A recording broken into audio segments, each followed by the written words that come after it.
You're listening to Crushing Club Marketing, a podcast for progressive club leaders ready to increase their club's revenue. Time for change begins right now. For many clubs, drone videography isn't an option anymore, especially for golf clubs.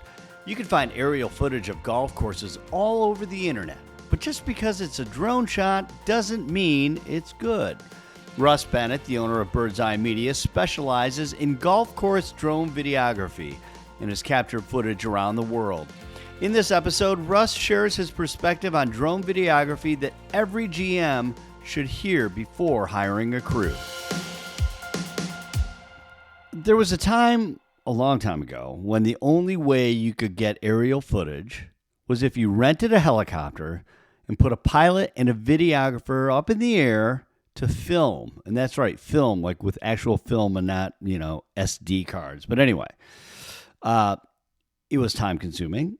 It was expensive. And that's probably why, and I'm sure it's why, golf clubs didn't have aerial footage in the past. And then came drones and everything has changed. And now it's like, if you don't have drone footage, you're behind the times. When shot and produced the right way, drone footage is amazing, and it's easy to see how people can think that drone footage is drone footage is drone footage is drone footage, but it's really not. There's so much more to it than just, putting that thing up in the air and rolling tape, as they used to say. Drone footage alone, don't get me wrong, can be spectacular, and it can be beautiful, but if the person isn't a skilled videographer, the person who's flying the drone isn't a skilled videographer, it does make a difference. And the art of videography is really what separates the good drone photographers and the amazing drone photographers. So my guest today has been a drone videographer for several years, and what Russ Bennett, my guest, brings to the table isn't just his ability to fly the drone, but it's also his understanding of golf, the game, golf courses, what makes a golf course great, and that blending that with videography. And like I said, there's more to it than what you might think. And if you're thinking about capturing drone footage of your course or of your facility, you want to listen to what Russ has to say. Hey, Russ, thanks so much for joining us today. Yeah, absolutely. Thank you so much for having me, Ed. Okay, so if you've been paying attention to the news over the last several months, drones, as you know, have been front and center. A lot of the news with everything that was happening on the East Coast, and you're on the East Coast. What was going through your mind when you saw this stuff happening in the news of people flying drones? I think I was just as skeptical or even, I wouldn't say scared, but just kind of freaked out as everyone else, because just they're talking about these drones being the size of mini airplanes, and as far as I'm concerned, the drones that I've worked with are the size of I don't know, like a little bit bigger than a book. So it's probably something people wouldn't be able to see. So yeah, it's kind of crazy, all this stuff that's going on, and I'm curious to find out. Hopefully we one day will know exactly what's going on with all these drones. But all right, so let's start with your case. How did you get into drone photography, and what was it that really kind of moved you in this direction to become a drone pilot? For sure.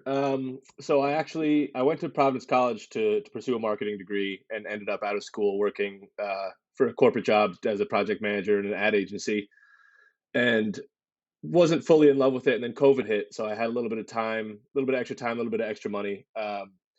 And I was also a huge golfer, so I purchased a drone and a little camera, and decided to just reach out to golf courses, seeing if I could help them with any of their content on their website.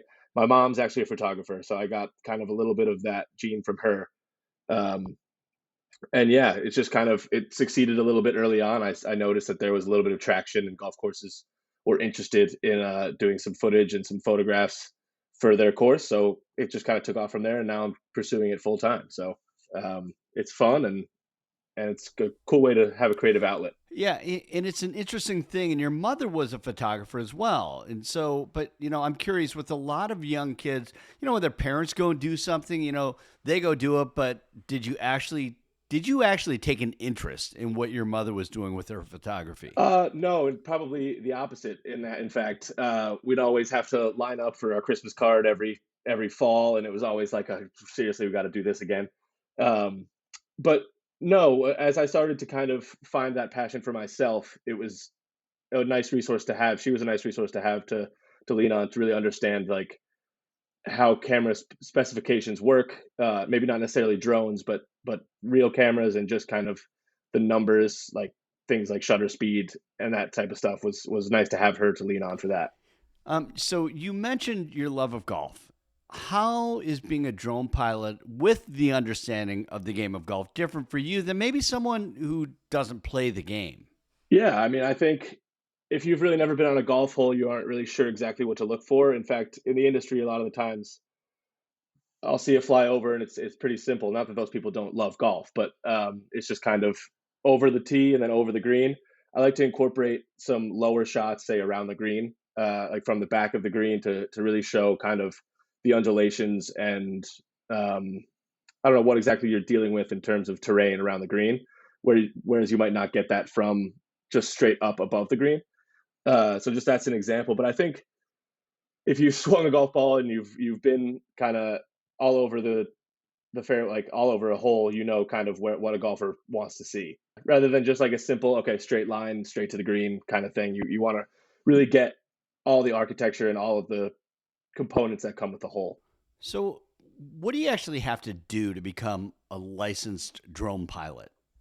Yeah, kind of an annoying process. If you're just an amateur and you just want to fly kind of as a hobbyist, you can actually just do that for free. Um, But if you want to make money, be a commercial drone pilot, you have to pursue your FAA Part 107 license, which involves a standardized test kind of thing that you have to get a 70 or above to pass. But yeah, I had to study for about a couple weeks, kind of learning what different airspace classes are, all that kind of technical stuff. It's a lot of like real pilot stuff that you have to learn. And then you're given, if you get a 70 or better, you get your Part 107 license, and that lasts 2 years. So you have to then renew it every 2 years, which is another kind of annoying part. But yeah, there's a process there. Yeah, but by doing that, I mean, you're committed to it now. I mean, it's your business, and I would imagine by doing that, it keeps some of the other, some of the amateurs or some of the riffraff, keeps them from jumping in. Yeah, true. But yeah, this buddy of mine, he's a pilot friend. He was telling me that it's as hard as getting a license to fly a real aircraft. I mean, Yeah, just crazy. it is pretty serious. It's without like, I mean, obviously you don't have to have like flight time, flight hours and stuff, but the knowledge you need to know is pretty in depth. Yeah, awesome.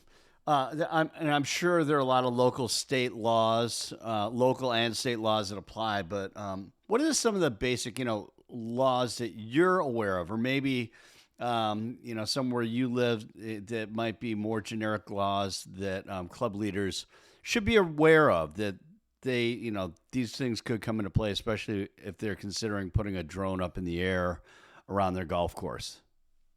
Yeah, I mean, the biggest thing that's been kind of a hindrance for me obtaining clients is just proximity to an airport. I'm not totally sure what the exact mileage is, but if it's within like 3, 4, 5 miles of an airport, you just cannot put a drone up, at least above like 500 feet or 200 feet, something like that. So they're really careful around airports, um, which actually you can get around if you. I think it's called Drone Zone. You can actually obtain permits to fly in those areas, and they'll be approved by the FAA. I can get you what exactly that link is later on, but there are ways around that. Some other rules are just that if your drone is over 250 grams, it has to be registered, and you cannot fly a drone heavier than that over a crowd of people. So those are just like some. Really, the most drones are way more than that, so you do need to get that registration. But like a Mavic Mini or some of the more mini drones are under that 250-gram weight class. And just for clarification, the Mavic Mini, that's made by DJI. Is that right? Yes, yeah. DJI is kind of the leader in this whole drone space, at least in my eyes. Yeah, interesting. So in this day and age where so many people can fly a drone, let's face it. I mean, there are a lot of drone pilots, quote unquote, that are out there that are putting up drones that probably are not licensed. Is that fair to say? Yeah, yep, probably. I think it is. I mean, yeah, I think that's definitely fair to say. And so, I mean, let me just go back. I'm interrupting myself here. So let me go back to one of the things you said, which is the height, like how high you can actually fly the drone. So can you be non-licensed and fly at less than, I don't know, if the number was 500 feet or whatever. I mean, is there a height like, a hobbyist could say, I just want to fly my drone around my neighborhood, like a remote control car, something like that? So I'm trying. So a hobbyist can, I believe, can fly just as high and like wherever they want as a licensed pilot can. It's just a matter of if they're commercial, if they're getting paid for their drone work, that's when they need to have a license. Um, but when it comes to the height requirement, I'm trying to remember exactly what it is. I think it's because all the DJI stuff is in meters. I don't know if it's 400 meters, but there's a limit that you go up to that will always kind of cap how high you're allowed to fly. It'll give you an alert that'll say you're too high. You can keep going, but it'll say like you're at your own risk here, kind of thing. So um, there are a lot more details that I'm not totally in tune with, but there are some height and distance rules out there. Okay, when you mentioned the weight of the drone as well as, flying that over people, which is actually kind of interesting, right? Because for obvious reasons. I mean, if the drone craps out and all of a sudden drops on people, then now you've got a real issue on your hands in a club, if it falls down and hits Mrs. Johnson right in the head. Right? Yeah, big time. And that's the thing about drone rules too, is I don't think it's such a new thing that I don't know if it's completely fleshed out yet. So in terms of what the actual like concrete law is around that, like you can fly. Obviously, I've done work on golf courses where I do fly over people, but just not a lot of people, not a lot of congested amount of people. So I think it really has to be like a pretty packed area to kind of fall under that umbrella. I mean, yeah, that's interesting. A lot of people may not consider it. And so, what's interesting, and you know this in your work, having worked with a lot of clubs in the last several years, and in any business, we'll try to find an affordable route to take. Especially when it comes to video, they may not have a real, discerning taste about videography when it comes to photography or videography. What does a professional know that a hobbyist may not know when it comes to capturing exceptional footage of a club?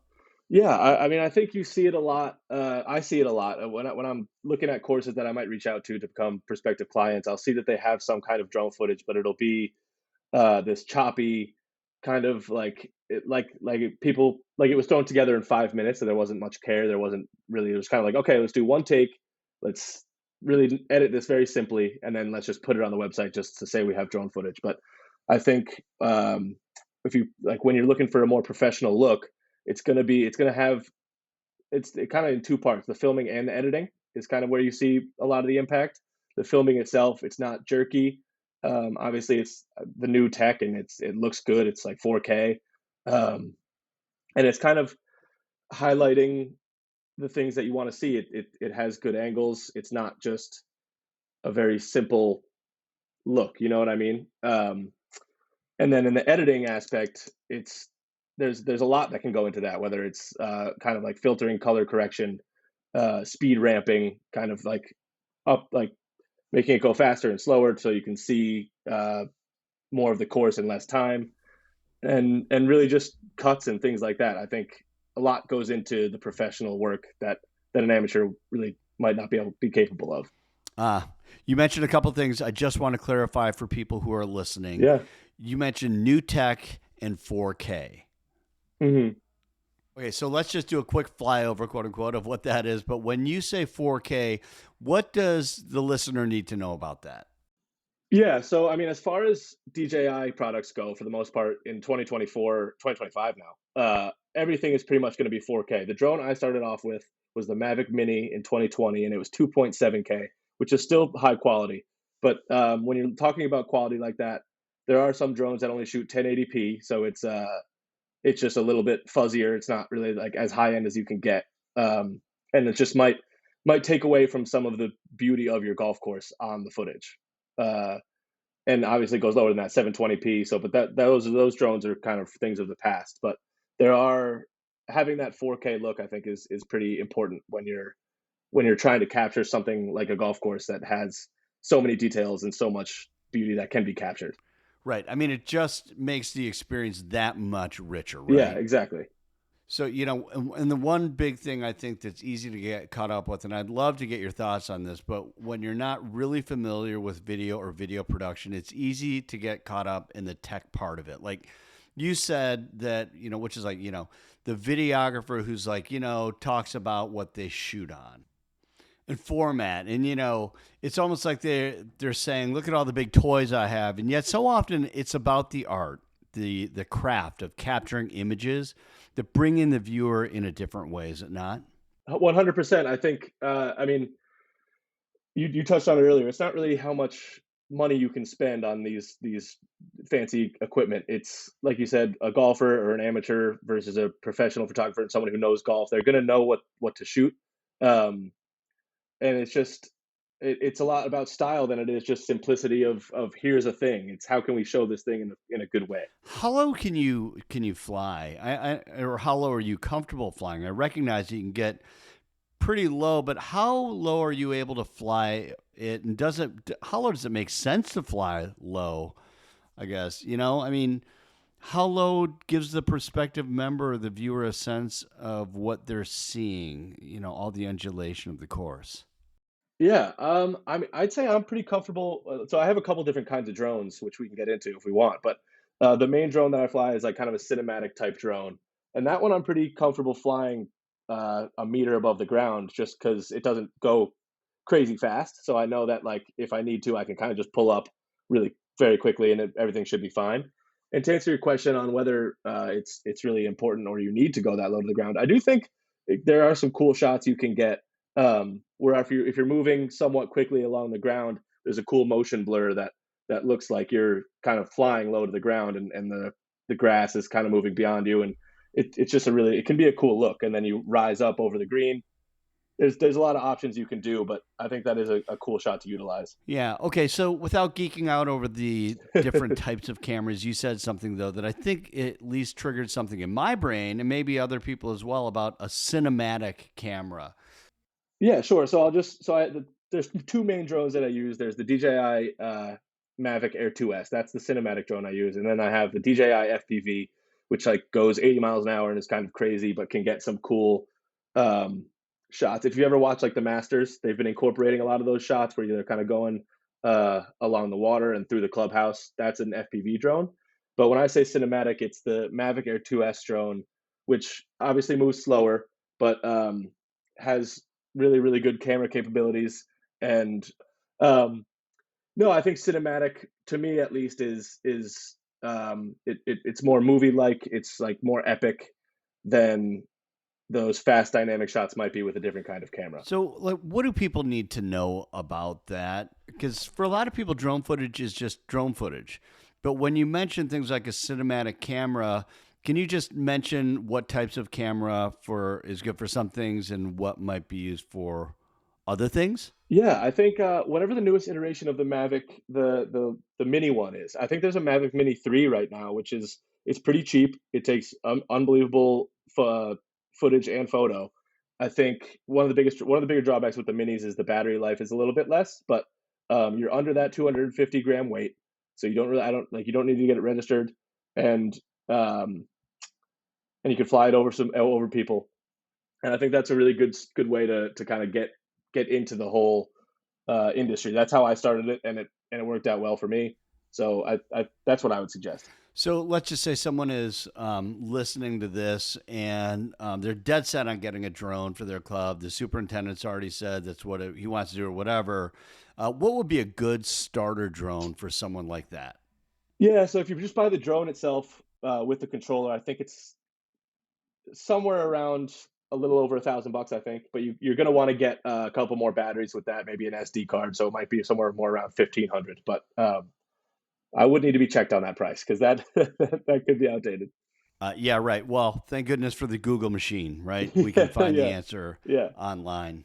So, can we go back to something you said a couple of minutes ago when we were talking about cinematic videography because it's easy to fall in love with the drone, but there are other types of cameras, other types of shots that often need to be captured on a video shoot. So, how do you compartmentalize when the drone is going to be used best? Yeah, so I mean, I think a mixture of those two things is will like can create an unbelievable video. And I actually was doing a little bit of research, just looking at some clubs. I don't remember what club it was, but there was an awesome video they had that had a lot of handheld camera stuff and a lot of drone stuff. And I think having that balance between the two is really important. But things I would use the drone for are like showing the golf course itself. Whereas, say you want to put like a homepage video on your website, I think you want to use a lot of drone and a lot of gimbal stuff because the drone stuff you can show your clubhouse, you can show your facilities really well, and with a gimbal you can show a lot more personality of the club, like whether it's people in your restaurant or at like a pavilion outside, or kind of, I don't know, even on like a green, on an 18th green, showing some emotion. So I think using both of those two together, you can show kind of the epicness and the beauty of the golf course with the drone, and a little bit more of the personality with a camera. This is just kind of a weird nuance type question, but I thought of this as you were talking. You can certainly do it with, a gimbal or a stabilizer and a camera, but could you do like, I was just envisioning the guy walking down the fairway carrying his bag and having a drone right next to him. How difficult is that to capture? It's really not very difficult at all, and there are a lot of drones that you can actually like select a subject and it will just track it for you. So I know we were talking about like using gimbal work and drone work. Drones can be used for a lot of stuff that cameras can be used for. Obviously, some more intricate shots, like kind of up close, and if you're really trying to get like a person's face, you're going to want to use a camera because you don't want to get the propellers too close to them. But but yes, for what you're talking about, like in an open space where you're trying to capture a subject just kind of walking down the fairway, I do that all the time. A drone is totally can be done for that. So stylistically, how much has it changed? Like drone photography over the last, 5 years or so. I mean, it seemed like there was a time where it was just the idea of like, wait, I don't have to rent a helicopter with a videographer to put them up in the air. Like that's awesome, but what is some of the more significant changes that you have seen? I think it's a lot of things we touched on, but if you look at a golf course's website that hasn't updated their drone footage in 5 years, you'll see a lot of that herky jerky kind of stuff that we talked about. Because I think a lot of what it used to be for golf courses was let's just have drone footage, and now kind of what it's become is let's have good drone footage. Like I think it used to be sufficient just to have aerial shots of your course, but now it's like anything else. The more that it exists, the better people are going to get at it. So I think when you look at 5 years ago versus today, today is just it's so much more intricate. There's a lot more you can do, and people have figured out kind of what looks good and what doesn't in terms of speed, angles, color, time of day to shoot, all that stuff. So I think just everything really has come a long way. Good segue to the next thing.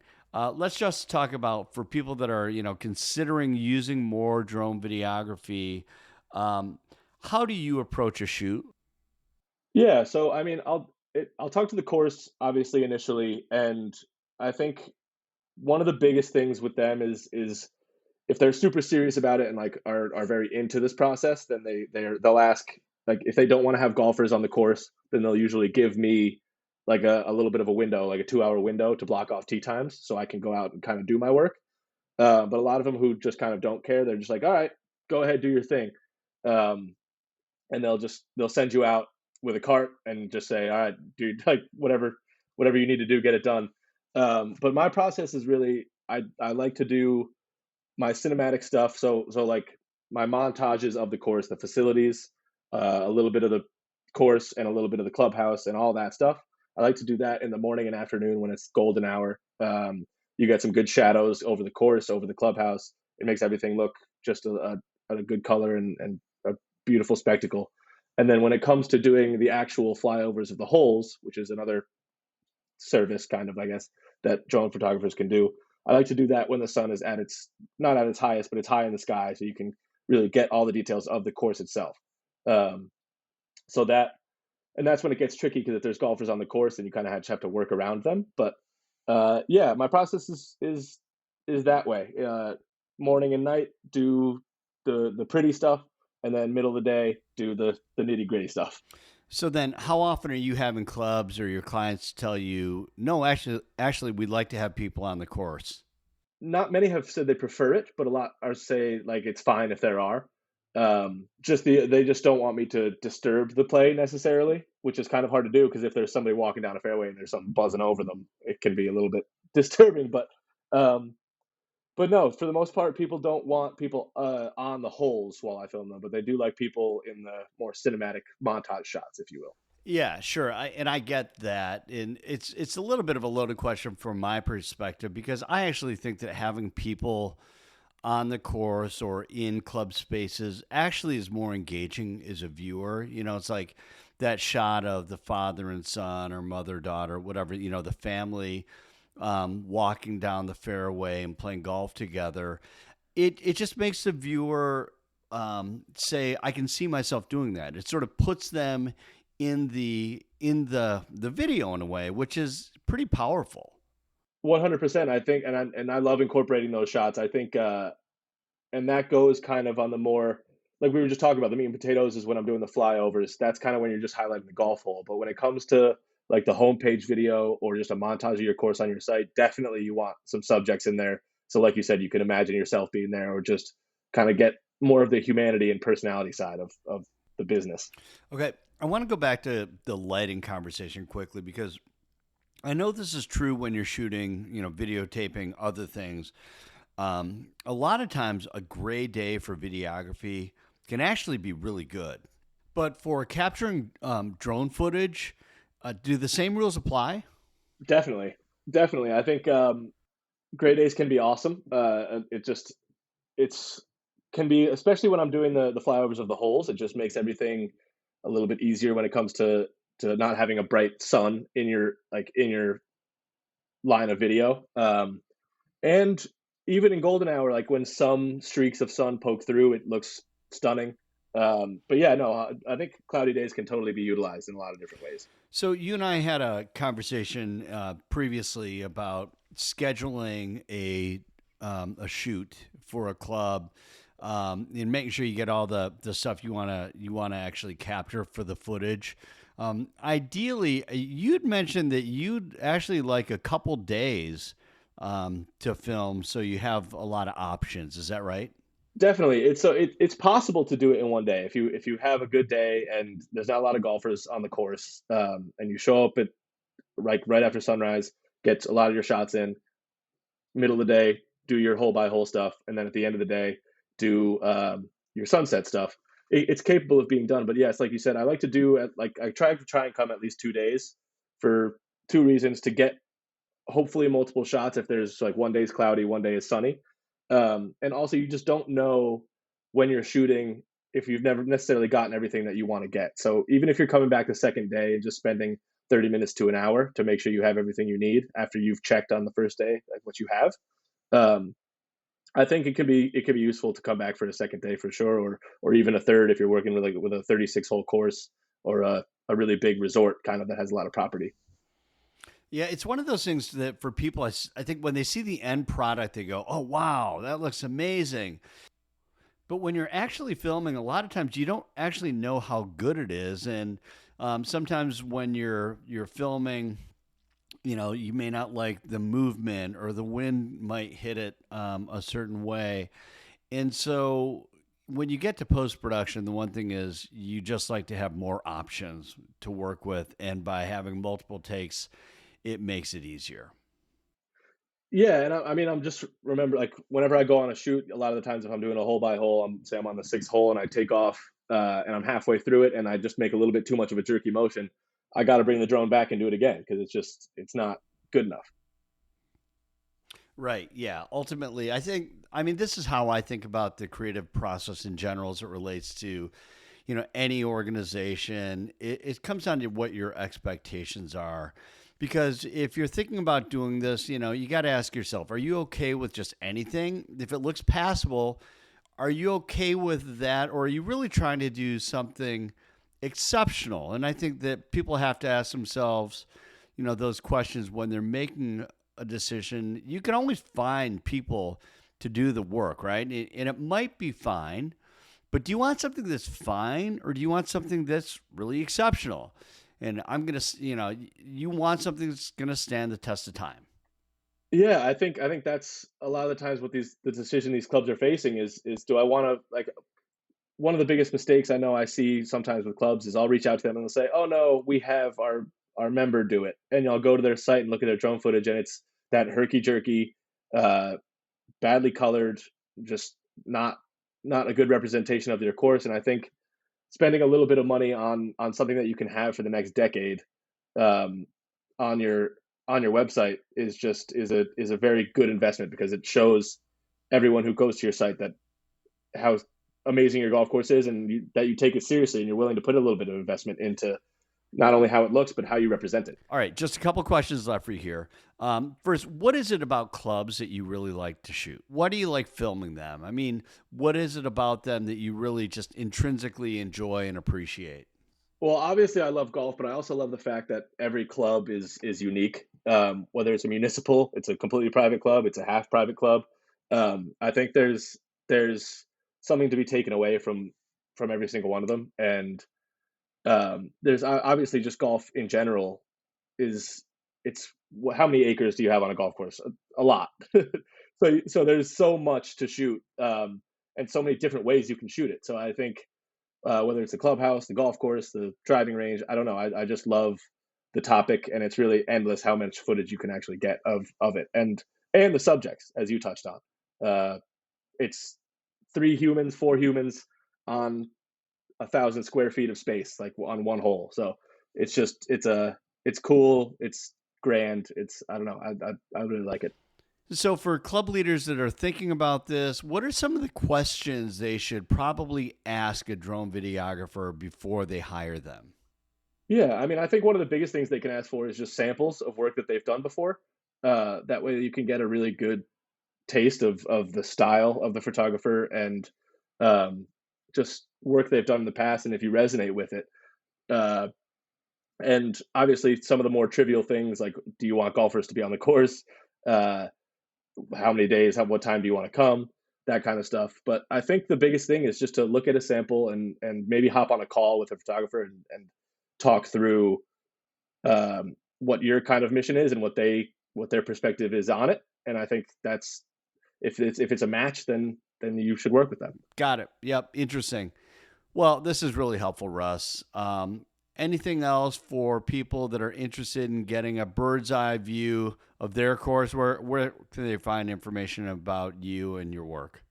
Yeah, if you want to go on Instagram, Bird's Eye Films is my Instagram handle, and I don't know. Can I put my email in here? You can do whatever you want, buddy. It's russell.birdseyeView@gmail.com. And yeah, happy to come out and Awesome. travel to wherever to film your course. Hit them up if you're interested. Yeah, Russ, thanks again for your time and for sharing your experience and your wisdom. absolutely. Thank you so much for having me, Ed. And thank you for listening. If you find this podcast helpful, be sure to subscribe on iTunes, Google Play, Spotify, or wherever you get your podcasts. Until next time, keep crushing your club marketing.